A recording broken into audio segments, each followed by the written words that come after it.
Okay, good morning, everyone. Welcome to the second SFMI Leaders Forum for this year. So this one we're going to be running through the criteria update, the 2023 criteria update, and also going through a legal review as well.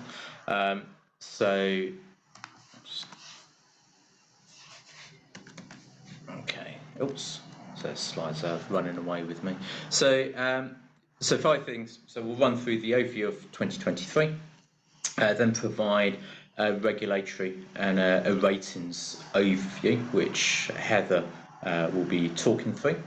Then looking at the specifics around the 23 criteria update, and also some of the programs that we're looking to do into the 2024 update as well, which Brenda will lead on, and then Q&A and closing the summary. So if you've got any questions, please do put them into the Q&A, and we'll take them through. We'll have 2 separate Q&As. So one is after Heather's done her presentation on the regulatory side, and then the second one related to after the criteria update, the criteria and any other questions that you've got. So please do put your questions in. Okay. So if I start off with the 2023 overview and where we've been. So overall, a lot's changed and not very much has changed. I go back to also 15 years ago. I was doing a piece of work with BP, and we're looking for new office portfolio for them. And at that time, we were looking at some environmental criteria and environmental performance for the buildings which they were going to be leasing. And there was pretty much no information out there. There was a smattering of energy information, but that was it. You couldn't get hold of any other information about buildings at all. So fast forward, and now the provision of environmental data and social data as well for most building stock is standard. They have it as half-hour information broken down. But then the question is, what do we do with all of that data and all of that information?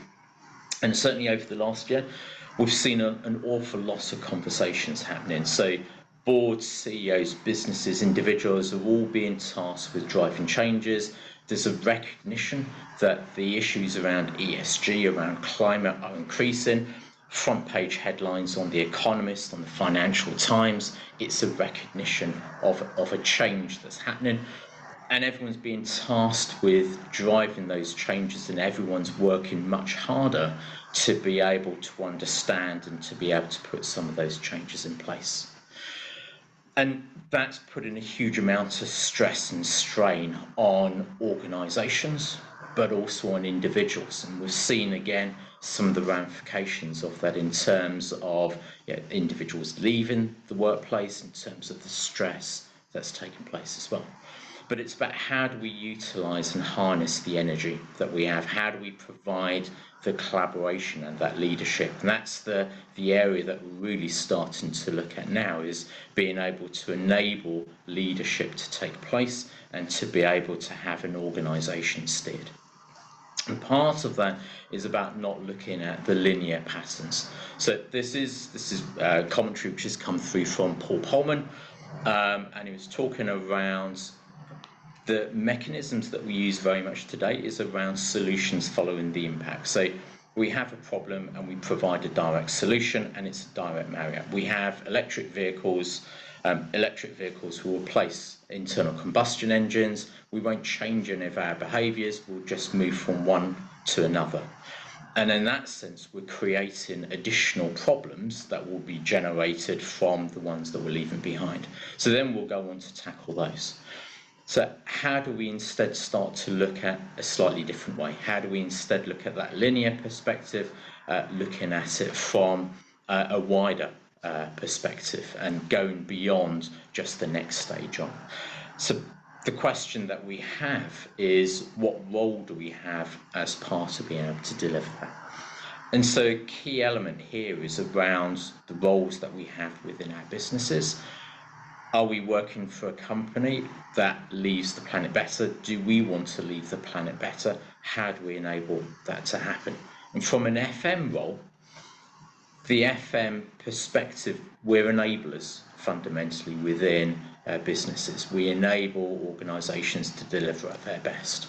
So as part of that, how do we also enable organisations and customers to be able to improve their own performance from an ESG perspective, but also looking ahead then, 2, 3, 4 stages down the line, can we become a restorative business? Can we actually give back more than we take away? So what I wanted to focus upon was then a couple of elements which are not looking just at the wider area, but is coming at it from a climate perspective. And so within here, there's the report from the IPCC, which came out in March earlier this year. And it gave a stark warning, but also some positives around it as well. At the minute, the world, all the ambitions, the policies, the statements that have been made that are actually detailed and documented is taking us towards a 2.8 degree C world. So that's far in exceedance of any of the modelling which is starting to happen as well. That will leave us with about 3.3 billion people at risk in terms of where they live for droughts, flooding, and a variety of other reasons. We're also at a stage of 50-50 chance of hitting 1.5 degrees C by 2030. So that's certainly well within lifetimes, but it's also well within times of some of the contracts that we're starting to lead out, not only in terms of the real estate, but also in terms of some of the FM contracts. So there's an element here of starting to understand the implications of that. That kinds of increase lead into wildfires, extreme drought, flooding, storms, and so on. That then also has huge implications in terms of food prices, which will continue to go up, supply chain disruption, water insecurity. Again, that starts to lead to much higher insurance claims and rates, but also inflation increases and risks as well. So we're starting to pin together what those next 3-4 stages are going to look like and the role that we can have to manage that. But this is all looking into the future. There is still a need and a desire for effective change, and every 0.1 degree C matters. So every chance that we have to be able to pin that further back is a chance that we don't have these significant impacts occurring. So the role of business that we have, which was laid out, came out as 4 key areas. The first one is for businesses to revisit targets and roadmaps. Within the SBTI, only a minority of organisations do include the full scope of emissions. This is the full life cycle and full value chain of emissions within the net zero targets. So it's about revisiting and looking at how do we include that whole value chain. If we say that roughly around 70% of FM's impacts are within their supply chain, that forms a significant part of the role that we can have in terms of reducing those emissions.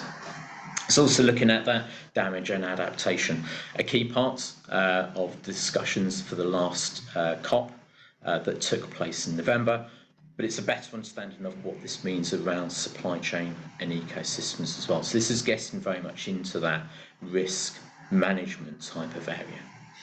And then it's also about unlocking private finance. We need a 6-fold increase in financing to deliver on the 2030 ambitions.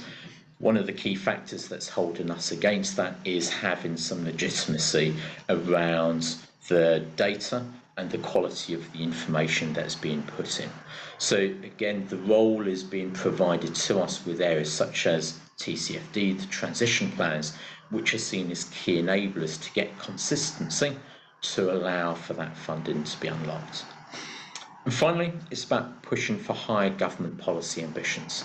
At the present moment, the Committee on Climate Change has spoken around the government has only published credible policies for 1/3 of emissions cuts needed. So there is a significant drive that's going to be needed to be able to get towards the full level, but also to be able to push on that for the property sector overall. And the groups which are taking place, we've got the World Economic Forum, which set out a programme which does look at Scope 3 value chain, including tenants and also FM.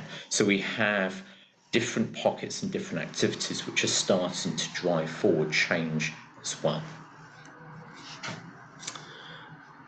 And where we are starting to move towards is around an increasing level of scrutiny which is taking place. So I'll give some quick feedback which has come from the FRC and also from government reviews. So this is taking it very much from the accounting perspective and looking at the legitimacy of the information being provided.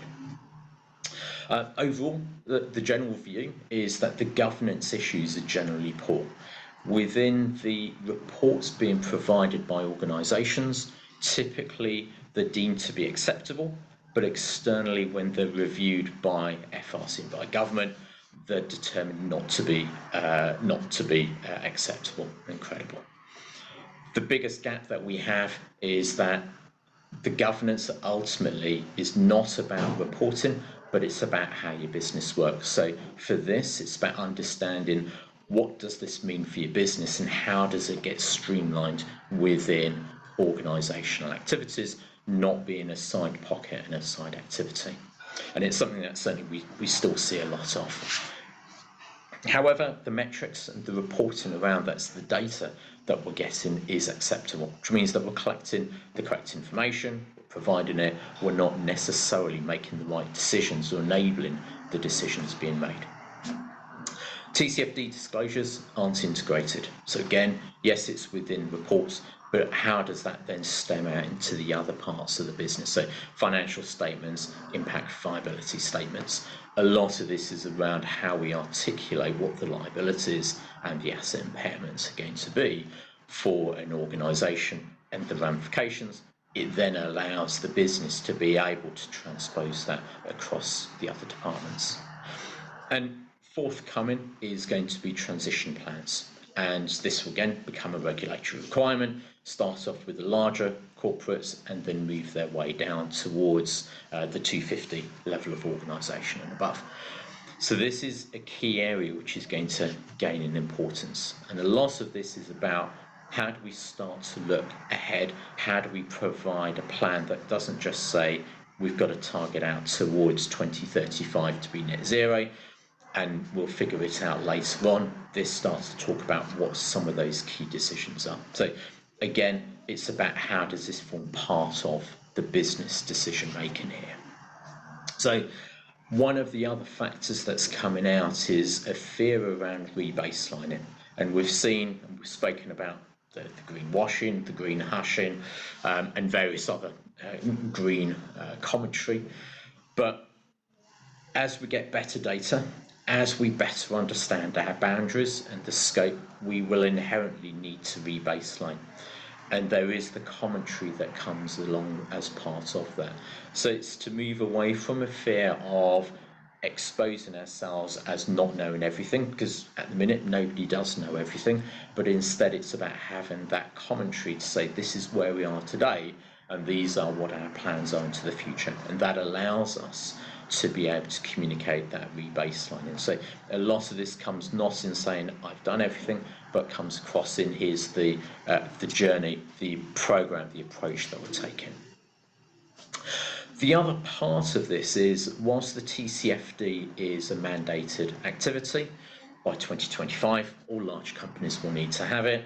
It does require metrics. How do we make those multi-use metrics? How do we make them that they're not just for the TCFD reporting and the compliance tick boxes, but actually that they have meaningful address across the rest of the organisation? So when we start talking about compensation for senior management teams, boards, etc., and even bonuses across the business, how do we build that in as part of the TCFD criteria so that we're streamlining the various activities that are taking place? So a lot of this is about how do we embed this as part of the role. It's starting to be developed and now it needs to be mainstreamed.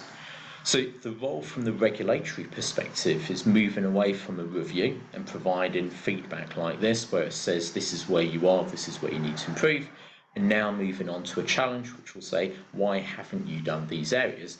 And there's black marks to be held against organisations who haven't performed at the right level. So the final part, and Heather will come on to this later, is the alignment that we're going to start to get between the SRS and also with the TCFD. So again, within organisations, those elements need to be streamlined. It's not a TCFD led through by a finance team and an ESRS, which is going to be led by a sustainability team, and both of them working separately. This is very much about how do we